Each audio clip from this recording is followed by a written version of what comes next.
ಕನ್ನಡ ನಾಡಿನಲ್ಲಿ ಸಾಕಷ್ಟು ಪ್ರಾದೇಶಿಕ ಪಕ್ಷಗಳು ಸ್ಥಾಪನೆ ಆದಂಥದ್ದನ್ನು ನೋಡಿದ್ದೇವೆ ನಾವು. ಆದರೆ ಯಾವ ಕೂಡ ಪ್ರಾದೇಶಿಕ ಪಕ್ಷಗಳು ಆಯಾ ಸಂದರ್ಭಕ್ಕೆ ಚುನಾವಣೆಗೆ ಸೀಮಿತವಾಗಿ ಸ್ಥಾಪನೆ ಆದಂಥ ಪಕ್ಷಗಳು, ಕೆಲವೊಂದಷ್ಟು ಪಕ್ಷಗಳು ಒಂದು ಚುನಾವಣೆಯನ್ನು ಎದುರಿಸಿ ಪಕ್ಷ ವಿಸರ್ಜನೆಯನ್ನು ಮಾಡಿರ್ತಕ್ಕಂಥ ಇತಿಹಾಸ ನೋಡಿದ್ದೇವೆ.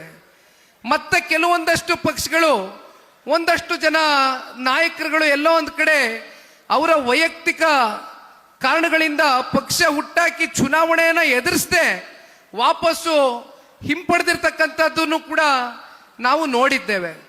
ಅದರ ಮಧ್ಯೆ ಜನತಾದಳ ಪಕ್ಷ 25 ವರ್ಷ ಪೂರೈಸಿದೆ ಅಂತಕ್ಕಂಥದ್ದಾದ್ರೆ ಬಹುಶಃ ಅದಕ್ಕೆ ಮೂಲ ಕಾರಣ ಯಾವ ರಾಜಕೀಯವಾಗಿ ರಾಜಕಾರಣದ ಕೆಲವೊಂದಷ್ಟು ಸನ್ನಿವೇಶಗಳು, ಕಷ್ಟದ ದಿನಗಳು ಜನತಾದಳ ಪಕ್ಷ ಎದುರು ನೋಡಿದಂಥ ಸಂದರ್ಭದಲ್ಲಿ,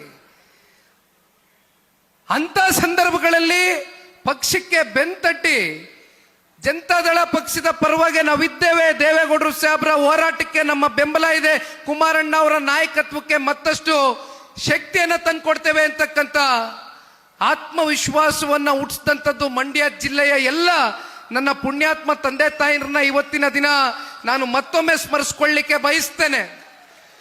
ಜನತಾದಳ ಪಕ್ಷ ಈ ನಾಡಿನಲ್ಲಿ, ಮಂಡ್ಯ ಜಿಲ್ಲೆಯಲ್ಲಿ ಅತ್ಯಂತ ಸುಭದ್ರವಾಗಿದೆ ಅಂತಕ್ಕಂಥದ್ದು, ಬಹಳ ಗಟ್ಟಿಯಾದಂಥ ನೆಲೆಯನ್ನ ಊರ್ತಕ್ಕಂಥದ್ದಕ್ಕೆ ನಾನು ಒಂದು ಸಣ್ಣ ವಿಚಾರವನ್ನ ನಿಮ್ಮ ಮುಂದೆ ಇಡ್ಲಿಕ್ಕೆ ಬಯಸ್ತೇನೆ.